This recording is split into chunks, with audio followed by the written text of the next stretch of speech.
दोस्तों, जिस दिन से दुनिया में एनर्जी क्राइसिस की बात शुरू हुई थी, उसी दिन ये साफ हो गया था कि इसका सबसे बड़ा असर यूरोप पर पड़ने वाला है, क्योंकि यूरोप खुद बहुत ज़्यादा तेल और गैस पैदा नहीं करता, बल्कि बड़ी मात्रा में बाहर से खरीदता है।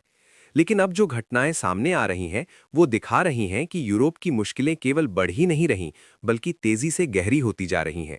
पिछले कुछ दिनों में 3 बड़ी घटनाएं सामने आई हैं, जिन्होंने पूरे एनर्जी मार्केट का संतुलन हिला दिया है। पहली घटना भारत से जुड़ी है।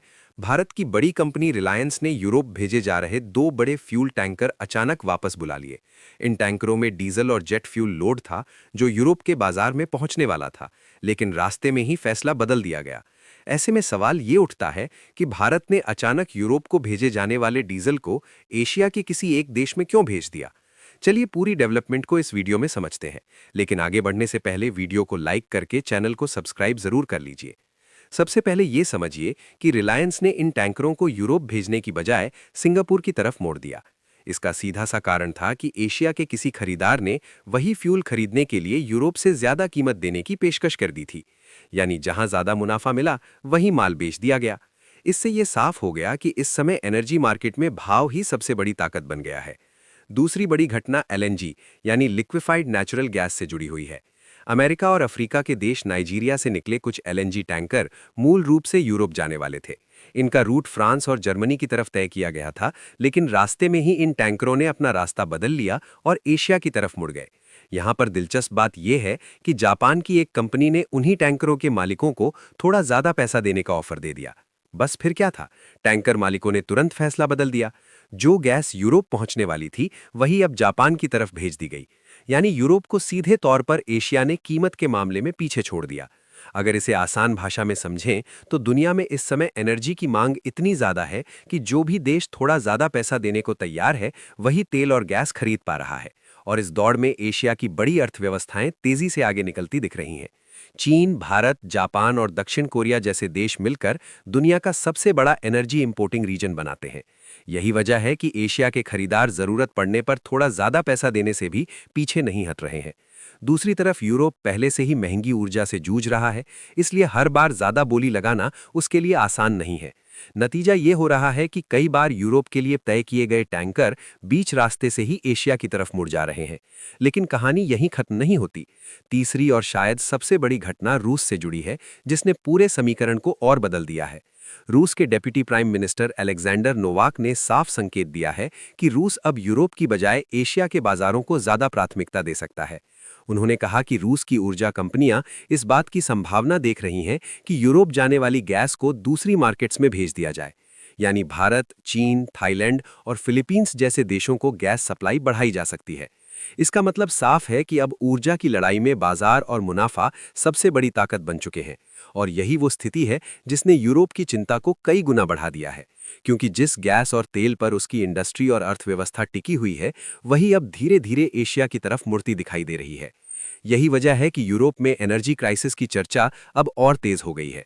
लेकिन अब सवाल ये उठता है कि आखिर ऐसा क्या हुआ कि यूरोप जाने वाली ऊर्जा सप्लाई अचानक एशिया की तरफ मुड़ने लगी। इसका जवाब इस समय चल रहे वैश्विक ऊर्जा संकट में छिपा हुआ है।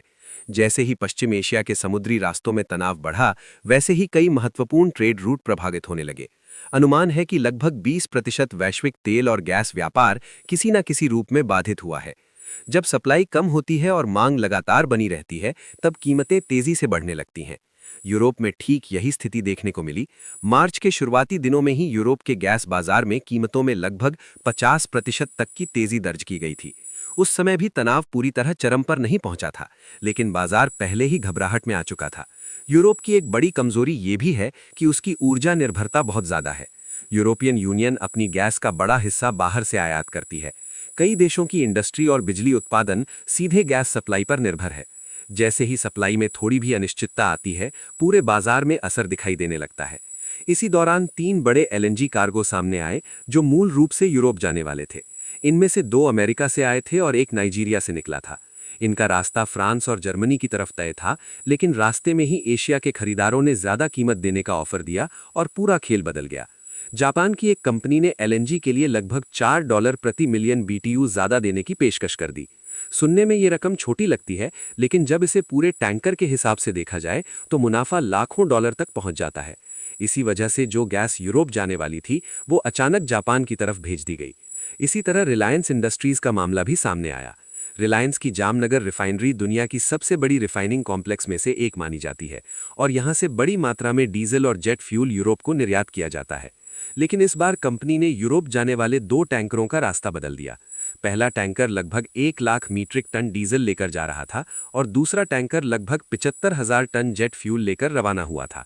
दोनों टैंकरों को बीच रास्ते से वापस बुला लिया गया और उनकी दिशा दक्षिण पूर्व एशिया की तरफ कर दी गई। कारण वही था, जहां ज्यादा कीमत मिले वहीं फ्यूल बेचा जाए।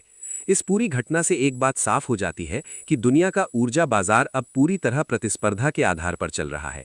जो देश ज्यादा भुगतान कर सकता है वही ऊर्जा संसाधनों को अपनी तरफ खींच सकता है और इस समय एशिया की बड़ी अर्थव्यवस्थाएं इस दौड़ में काफी आगे दिखाई दे रही हैं। अब अगर हम तीसरे और सबसे महत्वपूर्ण पहलू की बात करें तो वो रूस से जुड़ा हुआ है। रूस दुनिया के सबसे बड़े ऊर्जा निर्यातकों में से एक है और उसकी गैस सप्लाई लंबे समय तक यूरोप की अर्थव्यवस्था का आधार रही है। लेकिन अब रूस भी अपनी रणनीति बदलता दिखाई दे रहा है। रूस के deputy prime minister Alexander Novak ने एक प्रेस कॉन्फ्रेंस में कहा कि रूस की ऊर्जा कंपनियां यूरोप के अलावा दूसरे बाजारों को भी गंभीरता से देख रही हैं। उनका कहना था कि अगर कहीं और ज्यादा मुनाफा मिलता है तो सप्लाई को वहां मोड़ना संभव है। उन्होंने ये भी संकेत दिया कि रूस अब यूरोप के साथ नए लंबे गैस समझौतों को लेकर बहुत उत्साहित नहीं है। इसके बजाय रूस एशिया के बाजारों की तरफ देख रहा है। भारत, चीन, थाईलैंड और फिलीपींस जैसे देशों को संभावित खरीदार के रूप में देखा जा रहा है। इसका मतलब साफ है कि आने वाले समय में रूस की गैस सप्लाई का बड़ा हिस्सा एशिया की तरफ मुड़ सकता है।